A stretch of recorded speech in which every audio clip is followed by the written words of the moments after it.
We got married in '90. We were married 12 years before we had our first child. We had Paige, and then Ethan came along in 2004, and then Bret came in 2006. When Bret Kingsley was 4 months old, his mom Allison thought it was odd he wasn't sitting up yet. After some tests and some months later, she and her husband Scott found out why.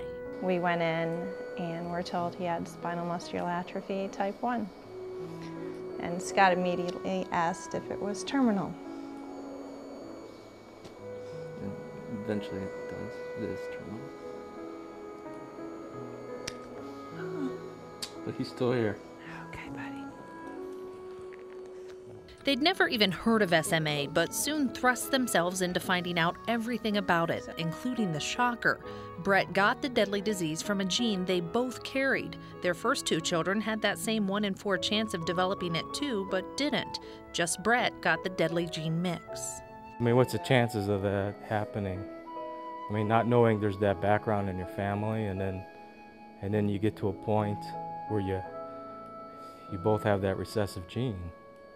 It was kind of shocking. The bad gene that triggers SMA affects nerve growth and muscle development, why Bret is like a rag doll. And because his muscles are so weak, he can't swallow, cough, or spit, putting him at risk of suffocation. I'm going to section him too. His parents constantly have to keep his airway clean. A ventilator keeps him breathing. A feeding tube gives him nutrition. It's either this, a living room that looks more like a hospital bedside, or giving up and going to hospice care. The enormous effort for this precious boy is paying off. Bret's 3 now, and a year past the normal top life expectancy. I mean, I can't look at the statistics of, when, I just brush that aside, and I'm sure Scott does too, and you just look at the hair now and go day to day. Another one? Day by day, Bret, broken body and all, is just as sharp mentally as any other 3-year-old. Bret's parents soak in every minute with him. Times are special, yeah. We just do things a little differently. I think that's where sometimes a professional experience helps with therapies. Because as a mom and dad, it's hard to think of what he can and cannot do, and then if you get little things in front of him and trying things, that's the challenge. And he can do this. These are such devoted, loving parents who advocate for their children beyond imagination. And it's incredible. It's a privilege to be, there to support them and to see. Nationwide Children's Hospital nurse practitioner Tammy Young and clinical social worker Lori McCullough are part of Bret's complex healthcare team. They call him Prince Bret. We help them to anticipate the future. We look at the big picture.